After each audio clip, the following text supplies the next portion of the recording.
Pedrinho se posicionou e em uma entrevista de 2 horas ele fez questão de deixar claro: eu não quero ter controle nenhum do futebol após a venda. E principalmente, existem interessados na compra da SAF sim, não um e nem dois, alguns. Mas vamos por partes, torcedor. Após muita cobrança da torcida, o presidente do clube abriu uma entrevista coletiva para dialogar com a torcida. A primeira coisa dita foi: eu não quero controlar o futebol após a venda da SAF. Isso é mentira. Sobre o interesse de Marinakis e outras especulações, o presidente falou que existe o interesse sim, mas não podia falar de quem especificamente em função do sigilo dos contratos. Porém, aquilo que eu falei aqui para vocês, nada ainda existe e foi confirmado pelo presidente. Não é apenas o grego que demonstrou interesse. Mais de um investidor assinou uma carta de sigilo para entender a situação do Vasco. Mas como é que funciona esse processo?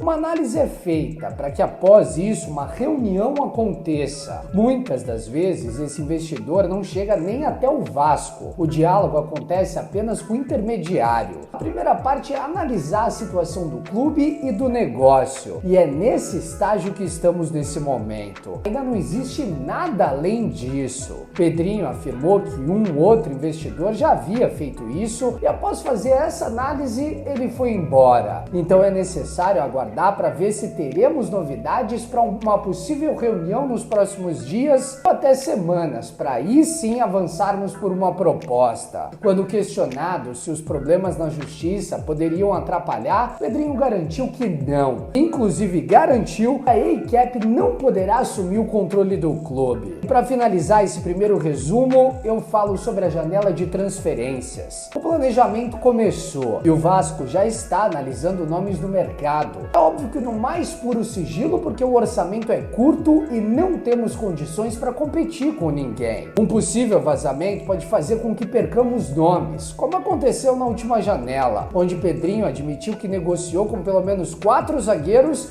e perdeu o André Ramalho para o Corinthians. Inclusive, foi sabotado pelo News Old Boys no fechamento da janela por conta de esforça. O presidente afirmou que confia muito no trabalho de análise feito em cima do Maxime e também do Jean Menezes para a próxima temporada. Pensa que ambos podem render ainda com a camisa do Vasco. Rasgou elogios ao suíço na entrevista. Resumindo, galera, o Pedrinho não fugiu de nenhuma pergunta e nesse momento a gente não tem alternativa. Desde que assumiu, ele sempre foi muito direto e sucinto. Além de futebol, viver o melhor momento dos últimos 13 anos, onde os bastidores pesam também para isso. Eu penso que o Pedrinho merece um voto de confiança da nossa torcida.